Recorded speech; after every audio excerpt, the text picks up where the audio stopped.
comme tous les autres, je remercie d'abord le professeur Aimé Charles Nicolas de m'avoir invité à représenter Haïti et à intervenir aussi sur un sujet qui me tient beaucoup à cœur. Alors, comme vous pouvez le constater, mon nom c'est Judith Blanc, j'enseigne la psychologie et la psychopathologie à l'Université d'État d'Haïti et également dans d'autres établissements universitaires privés de la capitale de Port-au-Prince. Et puis, depuis récemment, j'interviens également comme thérapeute à une agence de santé mentale à Smith Community Mental Health en Floride. Juste avant de passer au contenu de mon exposé, j'aurais aimé quand même situer le contexte dans lequel je me suis intéressée à ce sujet. En fait, dans le cadre de mon travail de recherche pour ma formation doctorale, j'ai travaillé sur les conséquences psychopathologiques du tremblement de terre du 12 janvier 2010 en Haïti, et notamment auprès de diverses populations, des enfants déplacés, dont les familles ont été victimes, qui ont tout perdu dans le tremblement de terre, et aussi qui ont été comparés à d'autres enfants qui n'ont pas vécu dans des camps. J'ai aussi travaillé auprès des populations d'affiliations religieuses différentes.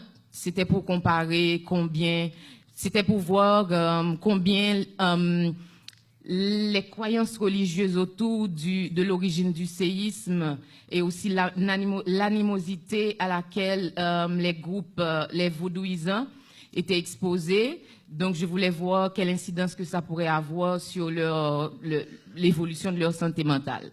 Et enfin, j'ai aussi travaillé avec des diades, 300 diades, mères-enfants, qui ont été exposés au séisme du 12 janvier 2010 en Haïti. Et c'est comme ça que j'ai découvert les résultats des études épigénétiques. Et c'est là que je me suis dit, tiens, mais pourquoi est-ce que dans la littérature, je vois qu'on parle tout le temps des conséquences de la transmission transgénérationnelle, des traumatismes vécus par les populations juives, et les Arméniens, par les Rwandais, oui, on en parle, mais ça m'a paru un peu bizarre qu'on ne prenne pas en compte l'incidence que ça pourrait avoir sur les générations actuelles, le vécu traumatique de l'esclavage par les générations précédentes.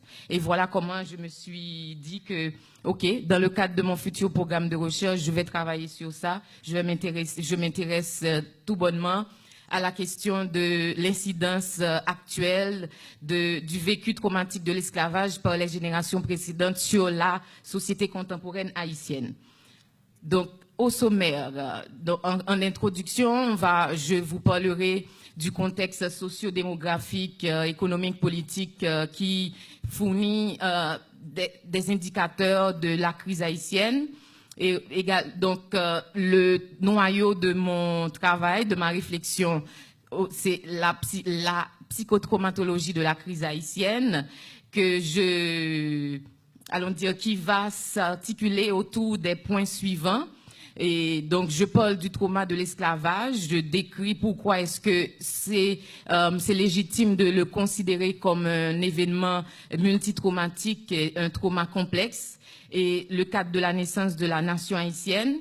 Et donc, j'ai aussi identifié un ensemble d'attitudes, de comportements et qui se traduisent dans le langage courant, en général en Haïti, dans la langue créole, et pour moi, qui sont le reflet de cette psychotraumatologie de la crise haïtienne. Et enfin, donc, en conclusion, je tenterai donc de proposer des pistes de programmes de recherche et aussi de dispositifs thérapeutiques pour la rémission face à ces traumatismes. OK. Alors, là, on a la carte de sismicité d'Haïti, donc qui traduit déjà le contexte de vulnérabilité géographique dans lequel ce pays évolue depuis plusieurs siècles. Alors, Jadis, Haïti a été dénommé par les anciens colonisateurs français Perle des Antilles à cause de la prospérité de son économie. Sa superficie est de 27 250 km². Elle fait partie des Grandes Antilles. Et sa capitale économique et politique est Port-au-Prince. En 2015, la population haïtienne a été estimée à 10 911 819 habitants. Je voudrais pouvoir voir les notes. Je ne vois pas. J'ai besoin des notes. Donc, les langues officielles actuelles qui ont été reconnues par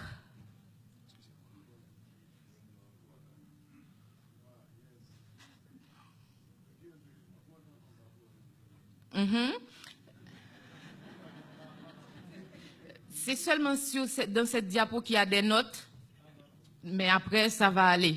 Je vais mettre ça en format diapositive, ne vous inquiétez pas. Donc, les langues officielles actuelles reconnues par la Constitution de 1987, c'est le créole et le français.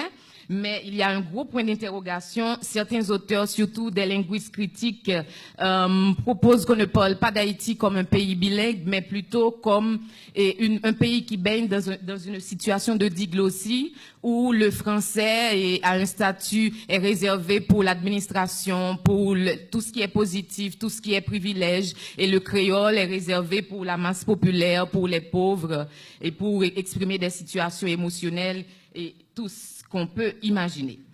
Alors, dans la plus récente enquête EMUS en Haïti, il a été révélé que le catholicisme est la religion la plus rapportée par les personnes enquêtées, et contre seulement 1% de pratiquants vaudouisants, et déclarés naturellement, parce que, oui, déclarés. Sur le plan politique, donc, je sais que de toute façon, les médias, ils ne font pas de cadeau à ce niveau-là. Vous êtes bien au courant qu'au niveau politique, et nous vivons une situation d'instabilité à n'en plus finir depuis la proclamation de l'indépendance d'Haïti, d'ailleurs. Sur le plan économique, c'est 35%. Le taux de chômage avoisine les 35%. Plus de 50% de la population survit en dessous du seuil, avec moins de $1 US par jour. Donc, 76% des familles qui vivent en dessous du seuil de pauvreté. Sur le plan écologique, insalubrité dans pratiquement toutes les villes d'Haïti.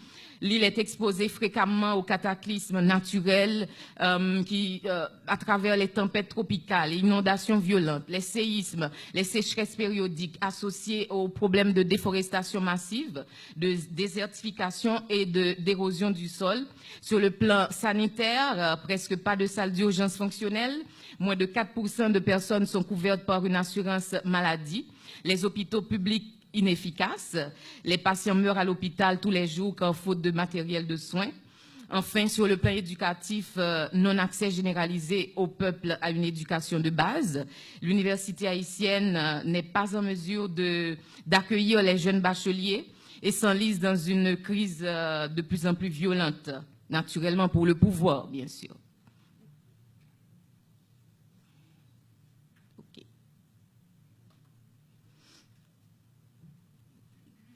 La psychotraumatologie de la crise haïtienne. D'abord, qu'est-ce que j'entends par psychotraumatologie de la crise haïtienne? Donc, dans le terme psychotraumatologie, voyez trois concepts. Il y a la psychologie, il y a le trauma, il y a aussi le logos. Donc, ça dérive d'abord du terme traumatisme et du mot grec traumatismos, qui évoque l'action de blesser. Le terme trauma est une réduction du concept traumatisme et réfère à une blessure d'un point de vue psychodynamique. Le trauma constitue une effraction dans l'organisme psychologique atteint dans son système de défense en raison de la force des stimulations générées par la situation de menace et de danger physique ou psychique pour la personne qui la vit directement ou indirectement. Donc, la psychotraumatologie s'intéresse donc aux troubles psychiques dus à des événements traumatiques, tels que les abus sexuels, les violences, les agressions, les accidents, les actes éducatifs violents, les négligences, les maltraitances, les actes de guerre et de terrorisme, les catastrophes naturelles, les interventions médicales invasives, les maladies graves, etc. Et moi, j'ajoute l'esclavage. Et au traitement psychologique de ces troubles, ces événements peuvent avoir lieu durant l'enfance, l'adolescence ou l'âge adulte. Et suite à ces événements, il peut se développer souvent des troubles physiques ou somatiques qui prennent la forme de troubles de stress post-traumatique, de dépression, de troubles anxieux, de dissociation ou de psychose, par exemple. Donc, je ne vais pas vous embêter avec tout ce qui a été dit déjà. Depuis hier, Madame Diagobino a fait état du fait qu'il a été démontré qu'il est possible que des traumas vécus des années précédentes par des parents peuvent être transmis par les générations futures, que ce soit à travers une modification neurobiologique, mais dans le champ de la psychologie, on parle aussi de transmission au niveau de la socialisation, des apprentissages sociaux, et aussi, bon, sur le plan psychodynamique, on parle aussi de transfert.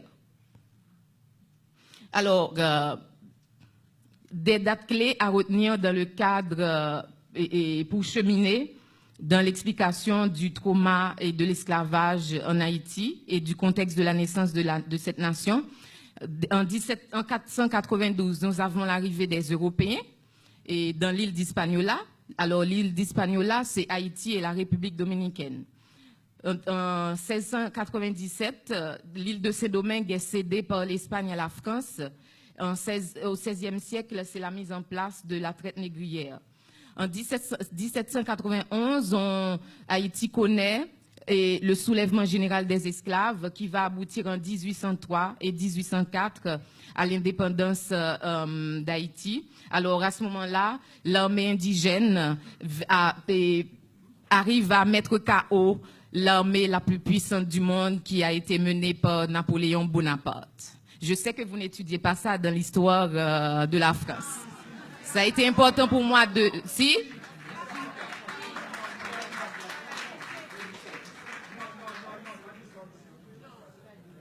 D'accord. OK. Mais, alors, on n'était pas au bout de nos peines en 1825.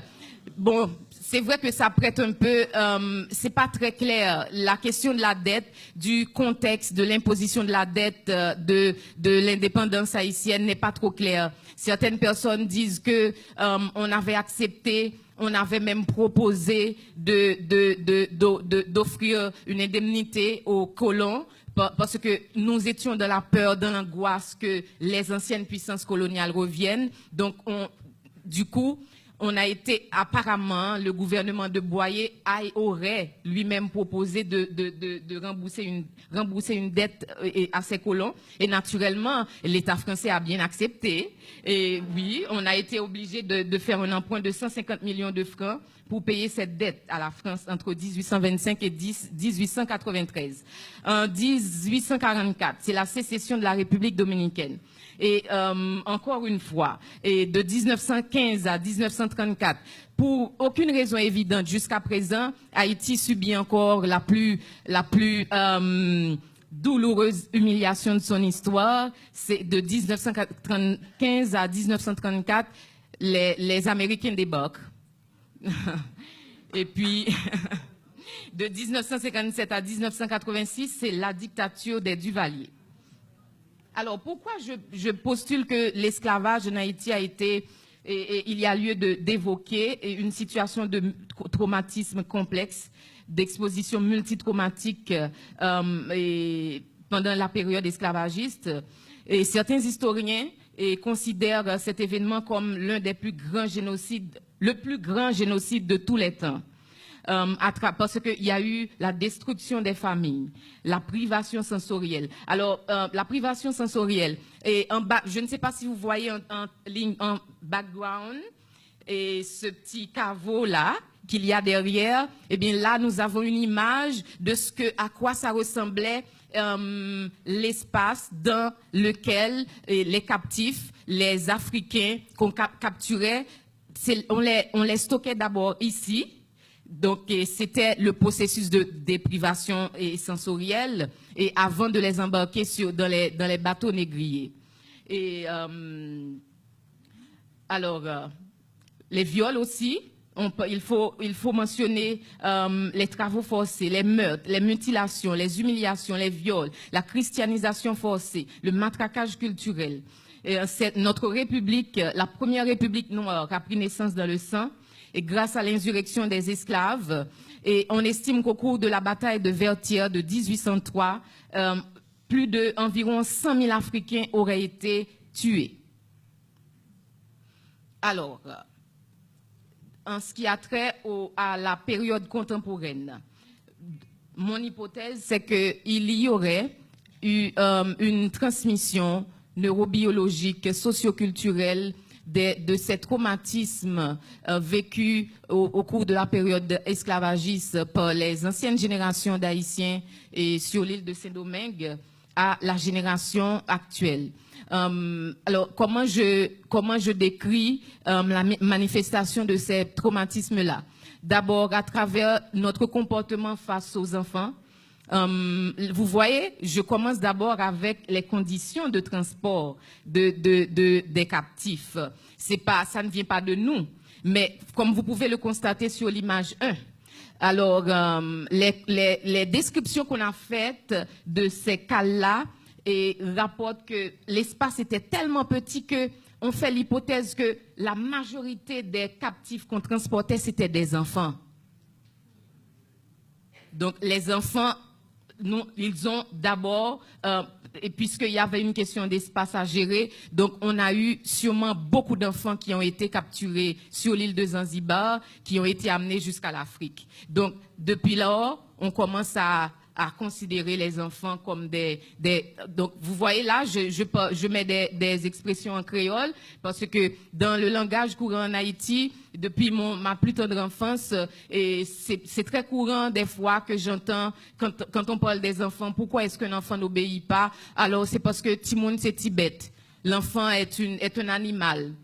Et l'enfant n'obéit pas. Pourquoi? C'est parce que vous n'avez pas utilisé des mesures fortes. Donc l'enfant, Timoun, c'est Timoun remet bâton. Les enfants aiment, ça obéit avec le fouet. Et résultat, surtout au niveau des ménages issus des milieux sociaux défavorisés, alors nous ne savons pas comment prendre soin de nos enfants. Naturellement, parfois, ça aussi, il y a un gros point d'interrogation à ce niveau-là. Parce que parfois, les familles se séparent de leurs enfants, c'est parce qu'ils ne peuvent pas s'en occuper. Et elles vont confier leurs enfants à des personnes qui se présentent comme des personnes de bonne volonté. Normalement, à l'origine, c'était un système de solidarité vis-à-vis des plus démunis. Mais comme vous savez, ça nous vient de très loin. Donc, à un certain moment, ces enfants peuvent se retrouver à fonctionner comme des petits esclaves. Tel a été le cas de ma maman. Donc, oui, donc c'est, voilà. Et vous avez là un exemple d'enfant, reste avec. OK, deuxième type de comportement pathologique que je mets en relation avec le vécu traumatique de l'esclavage, il y a tout haïtien c'est chef en créole et que j'appelle un complexe de colon parce qu'en fait là vous avez les 54 visages, vous avez un collage des 54 candidats à la présidence aux dernières élections électorales. Le problème c'est que on a beaucoup de candidats mais très peu de leaders. On a plus des candidats qui veulent s'accaparer du pouvoir et après pour s'enrichir et aussi en abuser au lieu à la place de leader. Et à côté, là, c'est toujours la situation électorale dont il s'agit. Et depuis que je suis petite, j'entends, on nous dit que depuis la Guinée, nèg pas aimer nèg. C'est-à-dire, depuis la Guinée, on se déteste, qu'il y avait une haine viscérale et pour nos pères. Naturellement, ça aussi, c'est quelque chose à prendre avec pincette, parce que on ne peut pas, c'est pas une question, comme on disait hier, on parlait de la violence et du fait qu'on associe les Noirs à la violence. Il y a la violence dans toutes les sociétés, dans toutes les races, mais on ne peut pas ne pas prendre en compte le fait que la situation coloniale, la situation esclavagiste a réactivé des différences. C'est pas forcément parce qu'on ne s'aimait pas, mais c'est juste que probablement, bien avant la période esclavagiste, en Afrique, il y avait ce qu'on appelle le tribalisme, qui a été réactivé à travers la situation coloniale. Alors là, vous avez sur l'image 2, c'est un partisan du candidat à la présidence Moïse Jean-Charles. Il est où là? Moïse Jean-Charles. OK. Donc, ça, c'est quelques heures après l'annonce des premiers résultats du premier tour des élections présidentielles de 2015. Alors, un partisan de Moïse Jean-Charles est assassiné. Parce qu'il a osé crier « Vive Moïse Jean-Charles ». Alors, autre type de comportement pathologique, microbe pâtier haïtien. Donc, on pourrait traduire par que dans lequel moi j'entrevois une forme allons dire des symptômes dépressifs et une perte d'élan vital. Voilà, on est résigné, on n'a plus, on est là et on vit au jour le jour. Donc, sur l'image 1, qu'est-ce que vous voyez? Il y a des dames, des bonnes femmes qui vendent paisiblement leur petit commerce des fruits et légumes au marché, mais derrière le fond, qu'est-ce que vous voyez? Une montagne d'immondices.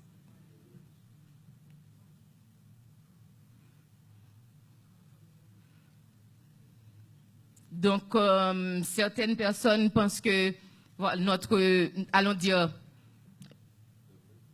comment on explique ça et notre propension parfois à nous laisser aller, à vivre dans la crasse et à minimiser allons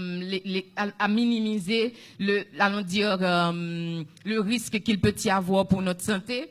Alors, un auteur comme Serge Madère parle du fait que de la transmission de ce qu'on avait vécu au moment du transport sur les bateaux négriers. N'oubliez pas que les captifs faisaient leurs besoins au même endroit où ils étaient couchés. Donc, au bout d'un moment, 40 jours, on passe autant de jours à vivre dans ces excréments. Probablement qu'on intériorise, qu'on intériorise cet aspect de notre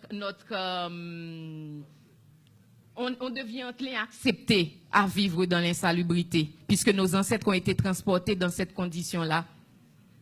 Et certains d'entre eux ont péri, mais certains aussi y ont survécu. Du coup, peut-être qu'on croit que, OK, les ancêtres, ils sont passés par là, eh bien, pourquoi pas nous? On peut y arriver, microbe pas qu'à tuer nous. Autre comportement pathologique, alors, c'est notre tendance à croire que notre seule porte de sortie, c'est le français. Et alors, des auteurs comme Dany Laferrière, ils sont toujours fiers quand ils vont dans des événements internationaux.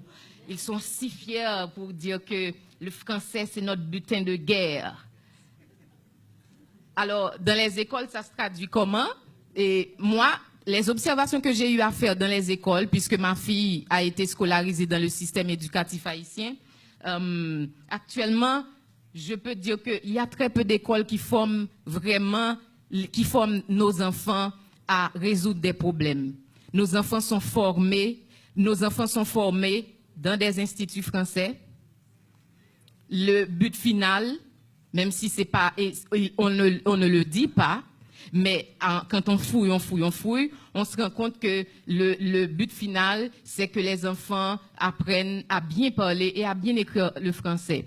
Et au final, notre production intellectuelle se réduit à l'écriture de romans, de poésie, et puis on brille. On a de grands penseurs qui brillent actuellement à travers le monde. Chaque année, des auteurs haïtiens sont récompensés avec des prix littéraires. Mais au niveau de la pensée critique, au niveau de la production scientifique, c'est zéro. Donc voilà pourquoi je pense que ce mythe-là de le français est notre butin de guerre nous maintient dans une situation où notre pensée est frappée d'interdit. Donc notre créativité, en créole comme on dit, sous babouquette. Alors, il faut dire que pour préparer cette présentation, j'ai eu aussi à conduire une petite enquête auprès des internautes, de 192 internautes qui ont accepté de se prêter au jeu. Mais je n'aurai pas le temps de tout décrire en termes de résultats. Mais là, rapidement, je vais vous parler des points saillants qui sont ressortis de cette enquête. Alors, je leur ai demandé quel a été le président le plus beau et la première dame la plus belle dans l'histoire d'Haïti. Il ressemble à ça, au dictateur Jean-Claude Duvalier et sa femme Michelle Bennett. Alors,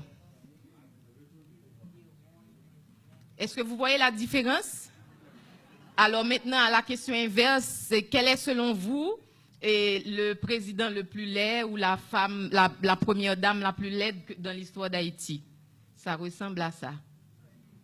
Est-ce que vous voyez la différence? Plus on a la peau claire, plus on est apprécié, c'est plus on est beau, et plus on est foncé, c'est plus on est laid. Mais c'est pas juste une question de colorisme. C'est profondément, ça se traduit aussi même au niveau des structures sociales, au niveau des structures sociales, au niveau aussi des structures socio-économiques. Alors, la bourgeoisie en Haïti, ça a une couleur et ça ressemble à ça. Donc, les héritiers du système colonial. Et la misère, ça ressemble à ça. Donc, c'est pas juste une question de préférence, mais c'est aussi une question de maintien des privilèges coloniaux qui ont été accordés sur la base des nuances épidermiques. Alors, autre chose, autre plaie à mentionner, alors c'est l'espoir des familles de milieux sociaux défavorisés, c'est de partir. Mais même si je parle des familles de milieux, là on voit des familles de milieux sociaux défavorisés, mais en fait, moi depuis que je suis petite et jusqu'à maintenant, allons dire que c'est une tendance, c'est un état d'esprit qui gagne de plus en plus toutes les couches sociales de la population haïtienne. On est formé, on vient au monde, même si on vient au monde en Haïti, mais on est de passage. Il y a un problème de sentiment d'appartenance. Alors, un auteur comme Serge Madère parle de sentiment de drivéance, puisque quand même, n'oubliez pas, on n'est pas les premiers habitants d'Haïti. La plupart de nos ancêtres viennent de loin. Donc, ça ne nous quitte plus. On n'a plus de chez soi. On a toujours envie de partir. Et puis, l'image 2, c'est « Pito nous l'aide nous là ». C'est une expression créole et qu'on utilise très souvent dans la suite de l'adversité. Donc, pour remercier la nature du fait qu'elle nous a épargnés, on dit « Pito nous l'aide nous là ». Moi, j'appelle ça une résilience placebo. D'autres auteurs parlent de résilience pathologique. Et je dis résilience placebo parce que c'est vraiment très récemment qu'on a commencé à faire courir ce bruit-là, que les Haïtiens sont résilients. On est résilients, on est résilients. Alors, là, sur l'image de droite, qu'est-ce que vous avez? J'espère, si je pouvais vous mettre le son. Alors, c'est une image d'une foule en liesse, une bande de raras qui est sortie spontanément au lendemain du passage de Matthieu à Port-au-Prince. Ils étaient heureux d'avoir survécu. Parallèlement, on était sans nouvelles de la Grand'Anse, on était sans nouvelles du département du Sud. Donc, voilà à quoi ressemble notre résilience. Alors que, oui, justement, ça peut qu'être une résilience pathologique ou placebo, parce que la résilience, c'est le fait de pouvoir rebondir dans les suites de l'adversité. Et pour moi, après, mis à part la révolution qu'on a eu à faire en 1804, je pense que depuis deux siècles maintenant, notre résilience, elle a foutu le camp. Parce que sinon, on aurait pu... je ne serais pas là aujourd'hui à parler d'esclavage et de psychotraumatologie. Alors, en conclusion, c'est vrai que pour l'instant, nous n'avons pas de... J'ai juste des données sur une étude épidémiologique, une étude préliminaire que j'ai réalisée sur la perception des Haïtiens, la perception de soi des Haïtiens, mais il est plausible, vu tout ce qui a été discuté là et vu toutes les conclusions de certaines études qui ont été réalisées dans le champ des travaux épigénétiques, que le vécu traumatique de l'esclavage des anciennes générations d'Haïtiens et d'Haïtiennes semble être au cœur de la crise de la société, que la société haïtienne contemporaine connaît actuellement. Alors, pour libérer notre pensée et le corps des Haïtiens et des Haïtiennes, personnellement, je trouve qu'il y a une urgence, une extrême urgence de décoloniser et de sensibiliser cette population sur l'incidence actuelle de ces facteurs de risque au développement post-esclavagiste. Alors, au début, je n'ai pas parlé de facteurs de risque parce que je voulais en arriver là. Alors, on parle de facteurs de risque dans le domaine de la psychotraumatologie. C'est tous les facteurs, tous les éléments qui contribuent à maintenir ou à faciliter la rémission du sujet qui a été exposé à un événement traumatique. Donc, quand on parle de facteurs pré-traumatiques, il s'agit de tout ce qui préexistait avant la survenue de l'événement. Donc, dans le cas de la société haïtienne, on devrait prendre en compte le fait que nos ancêtres ont été capturés aussi assez jeunes. Il faut prendre en compte, il ne faut pas minimiser le fait que c'est peut-être pas, même si c'est vrai que ça a été réactivé au moment de la colonisation, et la question des différences, la question de notre tendance à mettre en avant notre camp d'abord. Donc, la question du tribalisme, elle est extrêmement urgente à aborder. Et également, il faut qu'on sensibilise notre population sur le fait qu'il faut qu'on soigne notre vulnérabilité géographique qui nous expose à des cataclysmes et on devient abonné aux cataclysmes alors que Matthieu est passé en Martinique, Matthieu est passé à Cuba, il y a des dégâts au niveau matériel, tandis qu'en Haïti, c'est énorme en termes de perte matérielle, mais aussi en vies humaines. Et maintenant, il faut aussi sensibiliser la population sur les facteurs péritraumatiques, c'est-à-dire tout ce qui s'est passé au moment même de l'événement.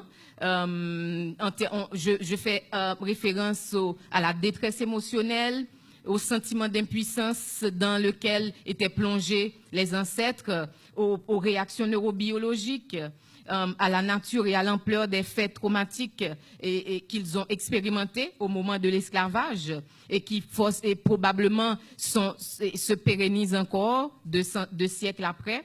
Et je fais aussi référence aux facteurs post-traumatiques qui se traduisent par les troubles développés, la réactivation du tribalisme. Et oui, c'est pas, il y a certains facteurs il y a certains facteurs de risque qui peuvent se retrouver à la fois avant et aussi après l'événement qu'il ne faut pas minimiser. Et le fait aussi qu'on nous avait imposé une dette et qu'on, en tout cas, qui nous fragilise encore, le rapport problématique qu'on a avec l'étranger et la vulnérabilité géographique, naturellement, avant, on était toujours vulnérable, mais après l'esclavage, géographiquement, on reste encore vulnérable. Et également, nous avons besoin de nous libérer de ce mythe de résilience haïtienne. On est résilient, mais pour l'instant, c'est une résilience dormante. Donc, cette résilience a besoin d'être réveillée. Et enfin, ça pourrait nous faciliter la mise en place de dispositifs psychoéducatifs et thérapeutiques pouvant intégrer à la fois des éléments de l'épistémologie indigène. Alors, je m'intéresse de plus en plus à l'épistémologie africaine, indigène. Pourquoi? Parce que moi, je ne crois pas qu'on puisse décoloniser, qu'on puisse libérer l'esprit et le corps sans passer par là, sans faire un retour sur la vision du monde que les ancêtres avaient avant l'arrachement à la terre africaine. Moi, ce qui m'intéresse dans cette épistémologie, c'est le fait que même les pays occidentaux actuellement se tournent vers cette épistémologie. C'est une épistémologie qui est fondée sur une approche holistique où on vous invite, la maladie est considérée comme une rupture entre l'être humain et la nature, entre l'être humain et son environnement. C'est une épistémologie qui prend en compte tous les éléments de la nature, qui vous invite à danser avec la nature. Donc, par exemple, les problèmes d'écologie, ça pourrait nous aider à résoudre les problèmes écologiques qu'on confronte actuellement en Haïti. C'est aussi une épistémologie, contrairement à ce qu'on pourrait croire, qui pourrait aussi nous permettre de réfléchir, de poser les jalons d'une approche universaliste, égalitaire aussi.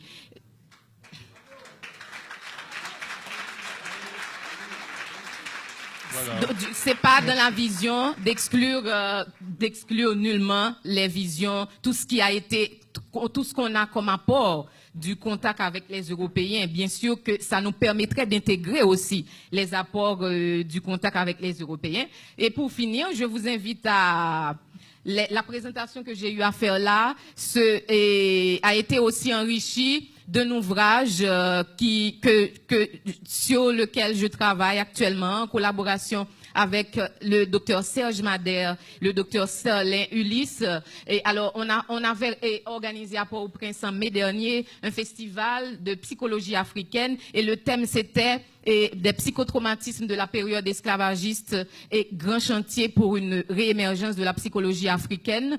Donc, dans cet ouvrage-là, vous découvrirez des articles sur l'épistémologie haïtienne, sur son importance pour le développement de la psychologie haïtienne. Et aussi, l'article de Dr Serge Madère est actuellement disponible, mais en créole. Le mien aussi est en créole haïtien, où il parle des conséquences psychologiques et écologiques et génomiques de l'esclavage et de la colonisation. Je vous remercie de votre attention.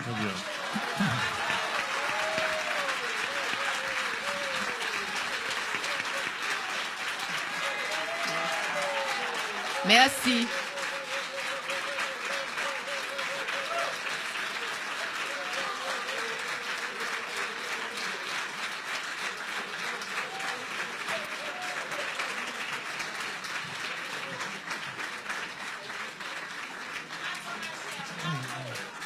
Ja. Perfekt.